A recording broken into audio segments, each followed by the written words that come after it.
வணக்கம். நலம் வாழ ஈஸ்வரி. தொடர் விக்கல். தொடர்ந்து விக்கல் வந்தால் அதனை தடுத்து நிறுத்தும் சிடுக்கா வைத்திய முறையை இன்று பார்க்கலாம். சில நிமிடங்களே நீடிக்கும் விக்கல் நீங்குவதற்குள் நம்மை ஒரு பாடுபடுத்திவிடும். விக்கல் எதனால் ஏற்படுகிறது? காலை உணவை நாம் அவசரமாக அள்ளி விழுங்கும் போது, அவசரமாக ஏதேனும் சூடானது குடிக்கும் போது, போனில் அரட்டை அடித்துக் கொண்டே அல்லது ஏதாவது சிந்தித்துக் கொண்டே சாப்பிடுவது என சாப்பிடும்போது செய்யத்தகாத செயல்கள் மூலமே விக்கல் உண்டாகிறது. விக்கல் சாதாரணமாக சில நிமிடங்களில் நின்றுவிடும் அல்லது நாம் விக்கலை நிறுத்த எடுக்கும் முயற்சிகளின் விளைவால் கூட நின்றுவிடும். பொதுவாக இடைவிடாத விக்கல் தொடர்ந்து வந்து கொண்டே இருந்தால் மட்டுமே நாம் அதை ஆராய வேண்டும். தொடர் விக்கலுக்கு தேரையர் சித்தரின் எளிய மருத்துவ குறிப்பு ஒன்றை இப்போது பார்க்கலாம்.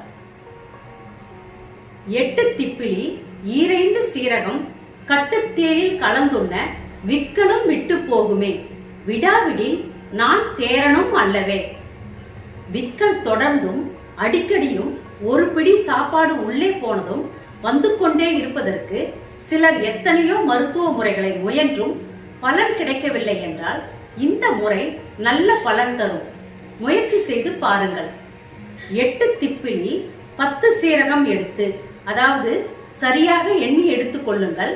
அதை பொடித்து தேனோடு எடுக்க விக்கல் விட்டு போகும் என தேரையர் சித்தர் அருளிய இந்த முறை மிக எளிய மற்றும் ஆக சிறந்த பயனுள்ள மருத்துவ குறிப்பு. விக்கல் குணமாகும் வரை தினமும் ஒருவேளை எடுத்து வரலாம்.